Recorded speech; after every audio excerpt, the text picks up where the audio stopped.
कवितेबद्दलच मी बोलणार आहे. म्हणजे मी शिकत असतानापासून शेती असेल, शेती शिक्षण घेणारे माझे मित्र सहकारी असतील, तर त्यांच्यामध्ये तुम्ही जे माझा बाप शेतकरी, त्यांना ती इतकी आपली वाटायची. म्हणजे ही पण की लढायला शिक असेल किंवा माझा बाप शेतकरी, तुम्ही ज्या पद्धतीनं तो बाप त्याचं जीवन जे मांडलंय ते म्हणजे अँथम होऊन गेलं होतं अनेक जणांसाठी. आजही कदाचित त्या लोकांना ती कविता पाठ पण आहे. कधीही गेट टुगेदर असेल किंवा कधी लोक जमतात त्यावेळेस या कवितेचा आवर्जून उल्लेख होतो. तर त्या कवितेच्या बद्दलही सांगा. म्हणजे तुम्ही तर ते पाहिलेलं, जगलेलं, भोगलेलंच सगळं मांडलंय. बाप नावाची ती कविता होती. त्या कवितेच्या आधी बाप या विषयावर कोणी कविता लिहिलेली नव्हती. आता भरपूर लिहिल्या जात आहेत, पण त्या काळात नव्हती कोणी लिहिलेली कविता तशी. म्हणजे माझ्या तरी पाहण्यात नव्हती, कदाचित असेल तर. आणि ती प्रचंड पॉप्युलर, प्रचंड लोकप्रिय कविता होती. ती अजूनही फेसबुकवर कोणी टाकली तरी तिला, कुणीही टाकली तरी तिला हजारो लाखो कमेंट्स आणि त्या सगळे लाईक्स मिळतात. म्हणून लोकांच्या मनामध्ये ती कविता रुजलेली आहे. आणि त्या कवितेचे किस्से इतके आहेत, खूप किस्से आहेत. एक किस्सा फक्त सांगतो, वेळ असेल तर. अंबाजोगाईपासून घाटनांदूर नावाचं गाव आहे 20 किलोमीटरवर. तिथे एक 15-20 वर्षापूर्वी मी गेलो होतो. आमचे मित्र आहेत दीना फड नावाचे, त्यांनी गॅदरिंगला बोलवलं होतं. संध्याकाळची वेळ झाली आणि म्हणाले, सर आमच्या इथे घाटनांदूरला चांगलं हॉटेल नाही, आपण अंबाजोगाईला जेवायला जाऊ. तिथून आम्ही पुढे निघालो. 10 किलोमीटरवर आलो. तर 10 किलोमीटरवर आल्याच्या नंतर डोंगराचा भाग होता. तेव्हा आतासारखे रस्ते नव्हते, किर्रा अंधार. ते घाटात असल्यामुळंच त्याला घाटनांदूर असं नाव पडलेलं आहे.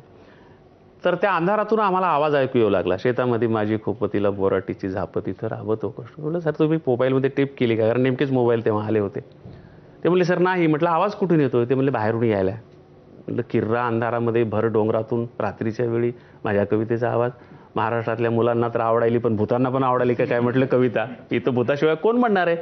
आम्ही गाडीच्या काचा खाली केल्या. तर त्यांनी सांगितलं सर तो दूर मिनमिनता जो प्रकाश दिसतो तिथून आवाज यायला आहे.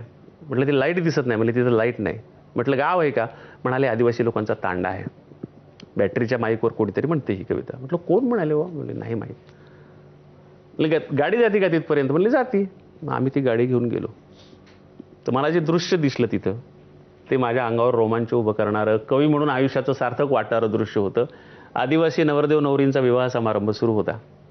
त्यांना हिरव्या हिरव्या पानाच्या मांडवात बसवून अंगाला हळद लावणं सुरू होतं. आणि करवली हातात माईक घेऊन म्हणत होती, शेतामध्ये माझी खोपतीला बोराटीची झाप, तिथं राबतो कष्ट तो माझा शेतकरी बाप. मला तर आनंद झाला, पण माझ्यापेक्षा फडसरांना आनंद झाला ना की आपण साक्षात कवी घेऊन आलो.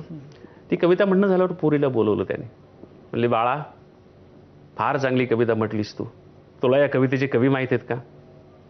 त्यांना वाटलं ती म्हणेल हो इंद्रजित भालेराव. मग आपण तिला सांगू हेच आहेत इंद्रजित भालेराव. पण असं घडलं नाही. त्यांनी विचारलं तिला, तुला या कवितेचे कवी माहीत आहेत काय? तिनं त्यांना प्रश्न विचारला, कवी म्हणजे काय? कवी म्हणजे काय?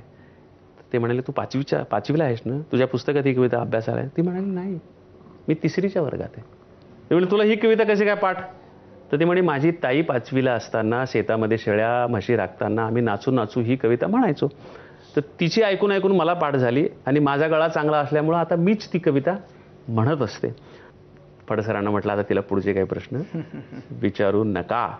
आणि पुढं निघाल्यावर गाडी, माझ्या गाडीमध्ये अमिताभ बच्चननी हरिवंशराय बच्चनच्या कवितांचं अभिवाचन केलेली एक कॅसेट होती. तेव्हा कॅसेटचा जमाना होता.